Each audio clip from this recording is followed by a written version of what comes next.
Hi, I'm Justin Dominic coming to you from our newsroom at Humber's North Campus. Thanks for joining us. Here's what's making news this hour. Tensions are high between the United States and North Korea, with both countries raising the stakes in recent exchange of threats. North Korea best not make any more threats to the United States. They will be met with fire and fury like the world has never seen. North Korea's state-run news station was quick to respond to Trump's threats. A spokesperson said North Korea was carefully examining a plan to strike Guam, a U.S. military base that hosts an air base and Coast Guard group. The governor of Guam, Eddie Calvo, issued a statement earlier today. An attack or threat on Guam is a threat or attack on the United States. They have said that America will be defended. And I also want to remind the national media that Guam is American soil. And we have 200,000 Americans in Guam and the Marianas. We are not just a military installation. And with that said, I want to ensure that we are prepared for any eventuality.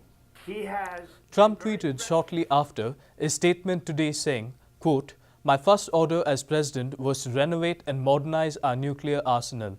It is now for stronger and more powerful than ever before. Hopefully, we will never have to use this power, but there will never be a time that we are not the most powerful nation in the world." After 2.5 years as a prisoner in North Korea, Toronto pastor Hyun-Soo Lim is coming home.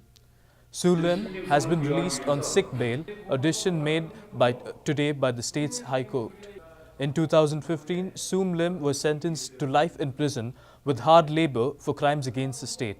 He was detained on suspicions that he was trying to overthrow dictator Kim Jong-un's regime. His punishment was said to include digging holes in an apple orchard for 8 hours a day, 6 days a week.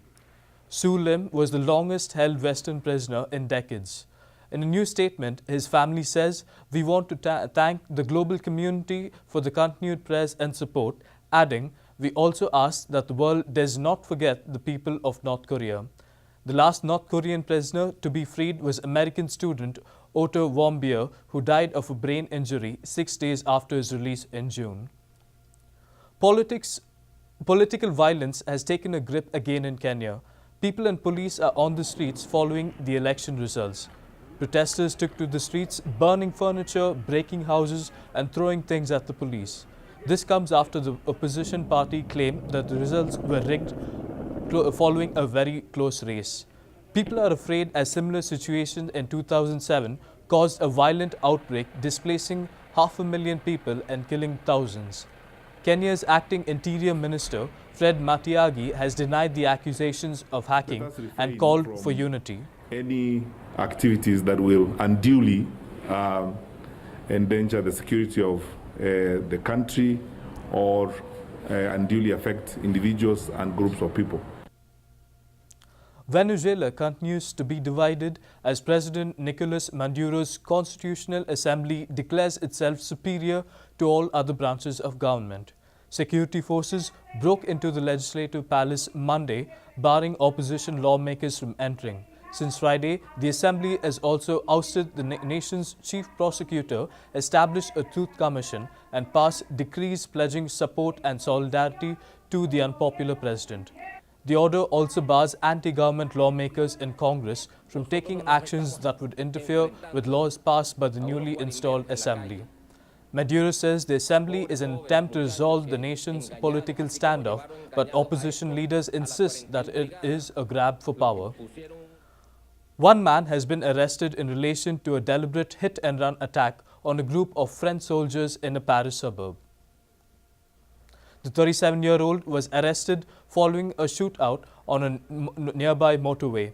There is still a heavy military and police presence at the scene of the attack as counter-terrorism investigations continue. Officials say the man waited in a nearby alley in a dark BMW before driving into a group of soldiers about to begin a patrol. 6 soldiers were injured in the attack and 2 of them were serious. French officials are also calling this a deliberate and heinous attack. Two Haitian representatives have arrived in Montreal to thank the Canadian government for providing shelter to Haitian asylum seekers crossing into Quebec from the US. Foreign Affairs Minister Antonio Rodrigue and Stephanie Auguste, Minister for Nationals Living Abroad, met with Mayor Dennis Codier yesterday. Rodrigue said they are on a fact-finding mission to learn about the Haitians who came to Canada and to see what kind of an agreement can be reached between the Canadian government. He said their goal was to, quote, to show them that the Haitian people and government are with them, behind them, and don't forget about them. The pair will also help Haitians without identifications get the documents they need, including passports and birth certificates. That's your news update for today. Here's Lucia Iglesias with the weather. Thank you, Justin. It is a beautiful day today in Toronto. With 28 degrees, we have a sunny and a hot morning, but we're expecting chances of shower and a risk of thunderstorm late this afternoon. The weather will drop down to the lowest 16. Tomorrow, it is sunny, becoming a mix of sun and cloud in the afternoon, with a high 28 and a low 19. For Friday, however, make sure you have your umbrellas because there is a 60% chance of showers with a high 24 and a low 19. This was the forecast for you. Enjoy the summer, have some nice outdoor activities. Lucy Iglesias with the forecast. Back to you, Justin. Thanks. We leave you today with this. What does Gene Simmons and a baby calf have in common? Their face. Kiss may have just found another band member, and the internet has gone utterly wild.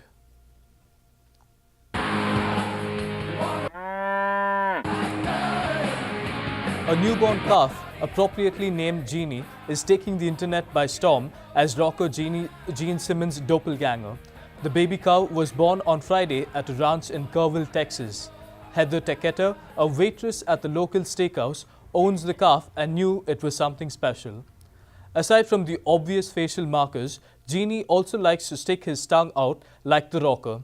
The calf drew a lot of attention, including from Drew Taylor of the Hill Country Visitor, who was at the steakhouse on Friday. On her iPhone and says, "Who does this look like?" And I said, "Oh my gosh." I said, "Heather, can I run with this thing?" And she goes, "Yeah, sure, go ahead." Even Gene Simmons himself got wind of it. On the Kiss's Facebook page, they posted #KissIsEverywhere. Gene himself also tweeted, "This is real, folks. But don't have a cow." Heather says Jeannie is a healthy 75 pounds and won't be sold as she has already become a family favorite. That's all for today. I'm Justin Dominic. Remember, you can head to humbernews.ca anytime for all the day's news and much more. And of course, you can also follow us on Twitter. Humber News is written and produced by the students of the Postgrad Journalism Department. We'll see you again.